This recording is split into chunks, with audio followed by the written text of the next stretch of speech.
Okay, welcome, my loves, to this week's energy reading. And I have to tell you that there has been so much moving over the weekend, a lot of liberation energy coming in for us. It's going to be another big week with new moon in Scorpio. So much going on. So this is for Monday the 28th through Sunday the 2nd. I wanted to make sure I had those dates there correct. Okay, so you might feel yourself this week wanting to retreat. I know for myself, I am particularly feeling called since late yesterday to come into my own energy, perhaps moving yourself out of certain energetic spaces, um, and just sort of this retreat energy as we are essentially trying to come back into our own energy, our own way of being, our own thought process. It's like there needs to be a detox of other people's ideas, a detox of other people's perceptions, of their rules, of their strategies. We're talking about a complete reset. What is it that you are, that you want to create, and how do you want to do it? If you took away everyone else's thoughts and words and only use them as suggestions versus rules versus truth, and you created your own truth and your own rules. So this energy has been kind of like you've probably heard, especially me talk about this a lot over the last 2 years. And it feels like we're reaching that point. And for many people who are in the coaching industry, for example, you're going to feel this, or really across most industries, you're going to notice there's a shift. There feels like there's a void that has been created. And that is because there is going to be a shift in those who are still subscribed to the old paradigm, the old industry, or we could say the old earth, and those who are shifting into the new earth, in which case you're being called to create it. Create it. It is not something that is a place that we are going that already exists that you just pop into. And it's like, I'm here, I'm arrived. Now what? It's like you create it. And when you create it, it then exists. That is the vibe. Okay, so we're starting off today with the Fool card. Fool card. And when I think of the Fool, I really think of this sort of like brand new energy, right? Think of a new child when or like a young child or baby when they're born. They're so full of innocence. And there is this curiosity coming into the world with there's no conditions yet, right? You don't have preconceived ideas as to what is possible and what isn't possible. It's like there's a world of infinite possibility. I could be anything, right? I could do anything. And so that is sort of this energy that I feel like is coming in here with the Fool card. And mm, sorry, I felt like something was coming in and then just kind of went blank. And this is coupled with here we have soul family. Now, what's really interesting is that you'll notice, right? They're coming together. We've got two. We've got almost this balance coming in, okay? Where we've got sort of a mirror here. Now, the thing is this really plays into what I was just talking about in the beginning, this idea that like you perhaps are coming into this phase where you're starting to feel more confident, more alive, more robust in being who you are. And you might even notice that the spaces that you're currently in or the people that you have been around, there appears to be sort of a mismatch, right? It feels like, have you ever heard that saying, like, you never want to be the smartest person in the room? And it feels like maybe you have become the smartest person in the room, not necessarily smartest, right? I'm just using that as an example. But it feels like you're the one expanding the energy you're in versus being expanded by. And while it is always that you are being expanded by, it feels like there's a part of you that is really seeing these infinite possibilities and wants to grow beyond it. And we have the two horses here. Again, another nod to the two, the solar energy, the merging right here of the dark and the light, the right and the wrong. This feels like sort of moving outside of judgment, moving outside of righteousness, all held within a singular field. So for some of you, you're going to feel this pull to move into new spaces. That is okay, because let's call in the people, right, who can finally rise to your level. There's going to be a massive amount of people who are now ready to up level and rise. And so now is sort of a reshuffling. Okay, so we're going to start reshuffling, and you're going to move into new spaces that you weren't before. And for some of you, it's going to be just continued expansion where you are, because maybe you were already kind of like pushing yourself into these new spaces earlier than others. So all is okay. When we talk about, land, animal, sun, it's very much like, so when we talk about communing with animals, right? It's more than like petting your dog on the head, right? And being like, good boy. It's literally like getting down and playing the way that like your dog likes to play, or literally running with the horses, like literally running beside them. I mean, I don't know anyone who could keep up with a horse, but you get the idea. And so it's with this infinite possibilities that are coming in and really expanding into new spaces with people who we're not too much for. That if you like to play, like I'm super deep. I'm deep as fuck. And I love people who can play with me there. But I have noticed I haven't been around a lot of them. So I'm going to find myself really starting to, as I show more of my depth, more people are going to be called who are also like, oh, thank God, I've been looking for the deep ones. And then some of you are like, I don't really like to play there. I like to play over here. And then you're going to find your tribe. And this is where you want to learn to play. You want to learn to play. You want to learn the new set of roles, the new building the new relationships, understanding how you're gonna like navigate this new beginning, this new opportunity to express a whole new group, a whole new vibration, a whole new world, a whole new set of friends, etc. That's gonna really like start to develop and hone for you as you move into this next phase. Then we've got the Queen of Pentacles reversed. Now, money has been coming up for me for like the last week, where I just kept feeling this energy in the collective over money. And we have don't dim to fit in, right? Don't dim to fit in. Now, what's really interesting is this feels very third dimensional. We've got the three representations of this. And then we have sky, wind, earth, bringing us back to that beautiful center point. And the triangle like this often represents our root frequency. Okay, so Queen of Pentacles often has to do with perhaps like what feels like being cleared right now is mismanagement of money.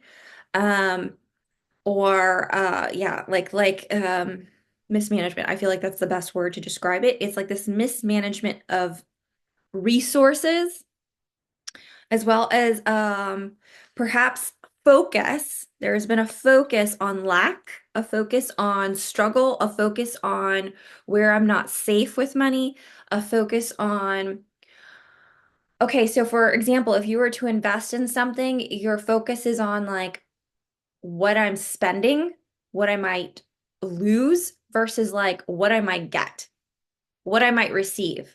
What if this investment does 10x?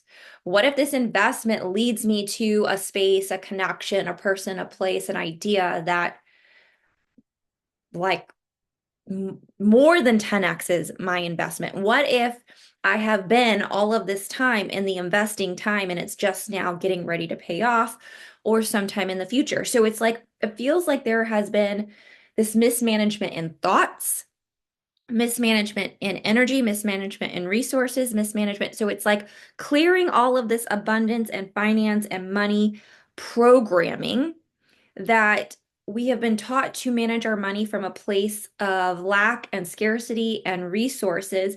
And then it also feels like, in addition to that, we are clearing off the people, the places, the entities, the energies that feel like they have had their hands on your money.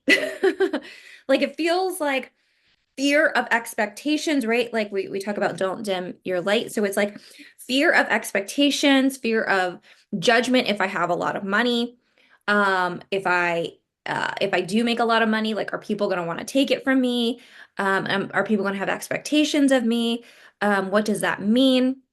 And almost wanting to like hide a little bit, not wanting to, show up in a friend group, for example, with a Louis Vuitton bag because they might judge you and be like, who do you think you are? When they're people who value Target. So it's clearing sort of like some of these energies, some of these thought processes around that. Also, success versus failure, sort of merging these fields. It feels like clearing a lot. We're clearing a lot off of both of those thought processes and the fears around both of them. Um, and then something about other people's money, other people's money, other people's money. Mm. It's like other people. So like it almost feels like inheritance or child support or alimony. Um Money that is other people's money. It feels like it's being redistributed according to the new world, the new laws versus perhaps contracts, old contracts that had been in place. Okay, some of these old contracts are getting moved, they're getting shifted, they're getting rearranged right now so that the money you are due, you will receive. And if money is moved and it appears as though it's being moved away from you, know that it is being done for you because that means that it's actually in the way of even more money coming to you. So trust as things are sort of being recycled. Again, this is like it just reminds me of like a washing machine this week and a sorting, like we're at the laundromat, we're washing, we're cleaning, we're sorting, we're drying, we're doing all of the things as we are preparing to move into 2025. And this is like we're moving, this is technically a year 9 next year. So while it is completion energy, it is also feeling like beginning energy. So we're already sort of merging 9 and 2025 and 2026 almost at the same time. Okay, then we have the Seven of Wands with Akasha. And this says your guidance is divinely guided. And then we have Sky. I want you to be able to see this. Sky, lightning, sun. Okay. And this is the energy of change to the infinity. This is number 50. That's super powerful. And then we have the Seven of Wands. Seven of Wands to me a lot of times has to do with like burnout or exhaustion energy or this retreat energy that I was talking about that I'll tell you I personally am feeling very much. I have felt this desire to sort of pull my energy out of a lot of spaces. You might not see me online that much this week. We'll see how that goes. Um, I tend to like move in and out of this burnout energy from moment to moment and hour to hour. So you never really know. But it feels like a higher level masculine energy coming in. Like we have been in this sort of like reclamation, this liberty, like liberation type of energy. I was working with a mentor earlier today, and Lady Liberty came in again. So I know that some of this is moving for us, and it feels like we're moving out of the lower vibration masculine, which is do, there's a lot of like overthinking. There's a lot of low vibration. We're moving out of the lower vibration into the higher vibration into more of a divine masculine energy. Okay. And this is going to bring forward, um, this is going to bring forward kind of like lightning and thunder. As we talk about the sun here, sun, even though the sun is both masculine and feminine, it feels like this is referring very much with the lightning, and the sky, Father Sky, to the masculine energies. And it feels like this is bringing forward higher level mental faculties. Now, for many people who have been on, for example, the priestess path, this is a piece that many have feared have sort of kept at arm's length because of history of being of the remembrance of being oppressed, this fear that the masculine is going to take something away, this desire to be have this overprotective mothering sort of energy that wants to hoard her protection. I mean her children, her creations, all of the things out of fear, but they aren't actually safe. And so bringing in this higher level mental faculties is going to come with some trepidation as well as some relief. And I think that this is actually perhaps you may experience some discomfort here, but what we have to remember is the discomfort is delivering us, sorry, my dog's crying, into higher levels. It is welcoming us into expansion. So this is actually really beautiful. And as the Akasha usually exists within the fifth dimension, right? And it is filled with wisdom and libraries of information that all of us have access to. This is almost like a yes card. This is kind of like if you've been having intuitive hits about certain things, something you're trying to expand into, new ideas, directions you want to go, things like that. This is kind of like you're being guided, trust your intuition, which by the way, he he supports. He creates, which we've been doing all year. He so creates the structure that allows you to point your intuition, your desires with laser focus at the target and shoot and hit, right? So he kind of like creates these mental structures that allows for your intuition to land, right?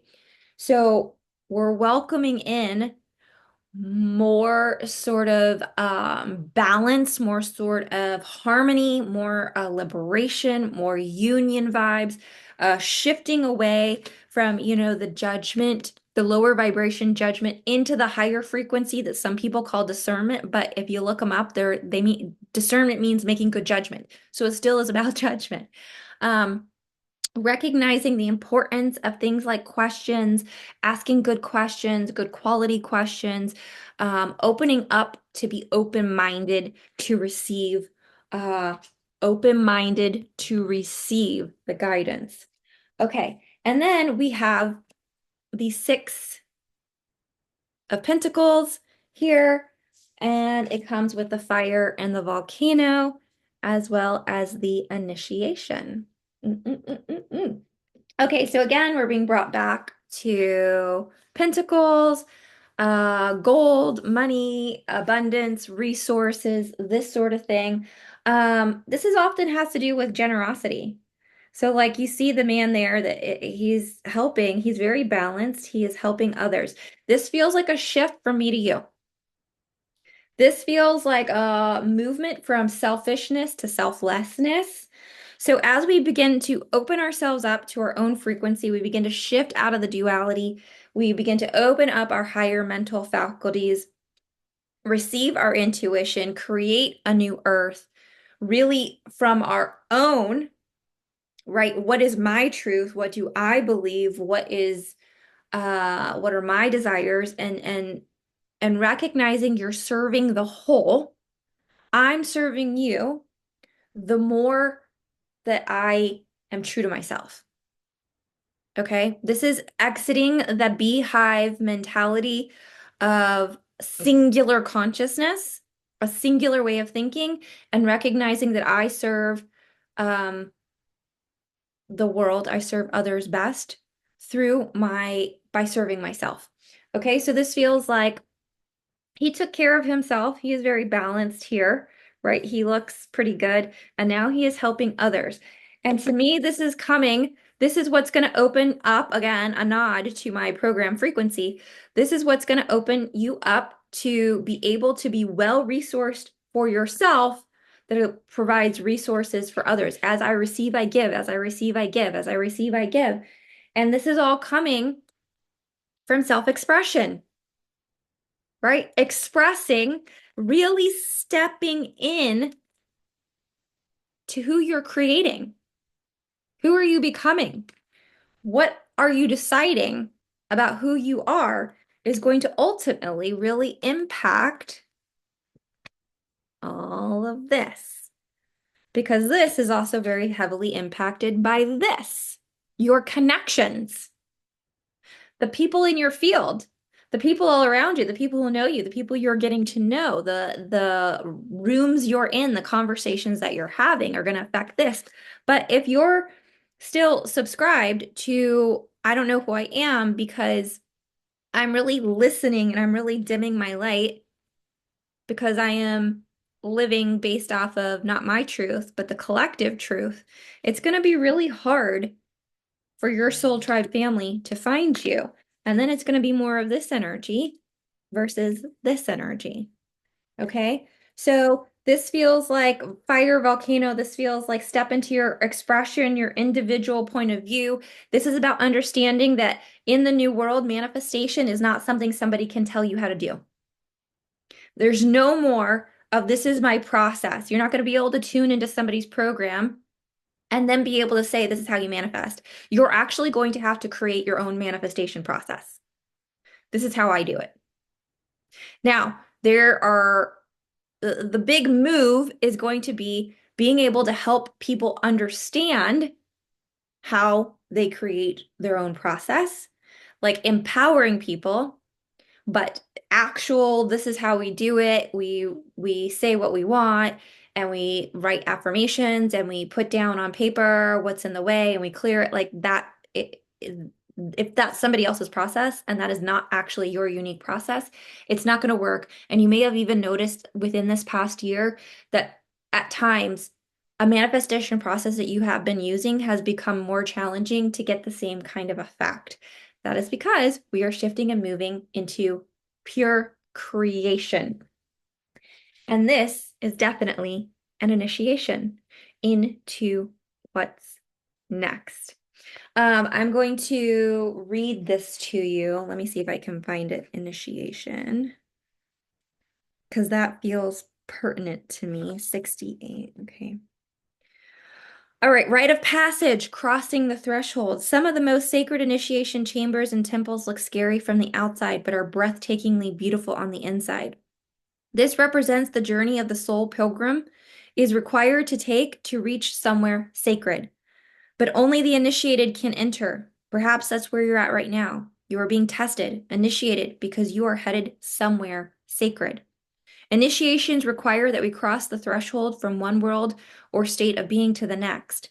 We are called to face what scares us and have to be willing to lose it all in order to gain a new way of being, of safety, of security, of depth, of meaning.